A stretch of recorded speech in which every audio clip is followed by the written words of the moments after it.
The southern governors had a meeting. What did the presidency do? Reacted violently, and suddenly all those who were shooting widely, all their snipers came out. Now the man, who I don't know where he belongs, this country or another country, came out to say we have the numbers.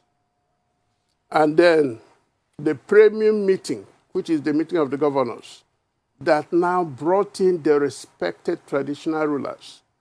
And in one sentence, destroyed the national image of the Sultan of Sokoto, came out to now challenge the South. Does it make sense? The Sultan has a preeminent position. And in all their meetings, you see people giving way to him at national level. The next meeting, they will challenge his right to preside. On the issue of the governors, I think there is more noise in what they didn't say than in what they said. How do I mean? Plateau State was just burning the week before. Kaduna State was burning even as the meeting was going on. Absolute silence on those things. All they are interested in is power. In other words, the northern governors, those who were there, forget this nonsense about being unanimous. It was never unanimous. Came there, started talking in a way that I can describe as talking down on people. Our Constitution is very clear. Section 15 of the Constitution, under the fundamental rights, for everybody, the non-justiciable. 15.4, the state shall have or foster a feeling of belonging for everybody. And there should be no discrimination. In other words, everybody is free to aspire. But the political arrangement of making sure that power goes round is what I would say without any fear of contradiction. PDP got it right, practiced it, which is 6 zones. APC came in with 2 zones. Even at this moment, what the northern governors are saying, you cannot tell us you must have power from there. Who do they think they are? In other words, the southern governors are less in quality than these northern governors, including Plateau State, where the governor is on one side, his people are on the other side. So let me state it clearly. Those northern governors were on a frolic of their own. They were not trying to cement the unity of this country. They were not trying to do anything to quench the dissent. All they were doing is cause confusion, like Ambassador Kwande said. And it was in cahoots with the presidency.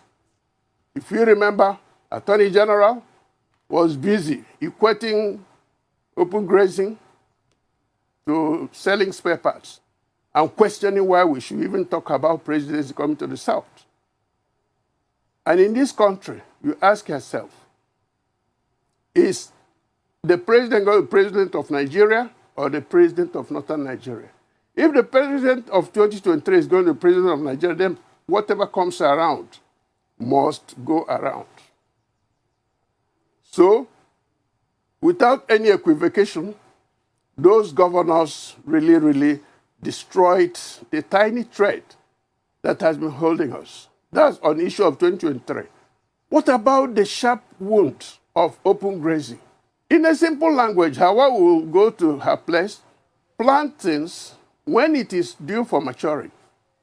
One man, one small boy carrying AK-47 will bring in his cattle, and they destroy what she has been doing for the past 1 year. And if she talks, the AK-47 will come out. If she reports to the police, they say, well, live with your brother. That's what your president said. And the governors are there fighting those making laws against open grazing. In a situation where Governor of Kano State has said, come over to Kano, I'll give you land for ranching. Governor of Katsina State made it very clear, no open grazing in, I think, 2/3 of the state. They are all crying. Benue State is now covered in blood. Why? Because the police there will not operate in accordance with justice and equity. Taraba State is a no-go area. You kill me, I kill you. That's what they're practicing there. Adamawa State, they stand their ground. So all those troublemakers have been shifted to the south to cause confusion. Then you talk of a group of governors coming back to support those criminals. Yes, they talked of insecurity, but in general terms. And as far as I'm concerned, the governors are doing well. The president is doing well. But the people are suffering, and that's the raw truth. Well, let me tell you something about Dr. Chika Akoyele. I've always known him to be a perfect gentleman, a medical doctor, concentrating on his practice. And a few days ago, he held the memorial service for his wife, Dora Akoyele. And then he was killed in a brutal way. Let me just put it bluntly. He was a victim of assassination. In other words, they identified him wrongly. From what I gathered, it was a case of mistaken person. They were looking for another person. They saw him, he looked like him. That's what I heard. But whether it is him or another person, I condemn it without reservations. You cannot create life, so why should you take life? And the person who pulls the trigger probably is one layabout. And what is the situation in Anambra? Let me zero in on Anambra. The unknown gunmen, as we call them, are in action in Anambra State. And what is the objective?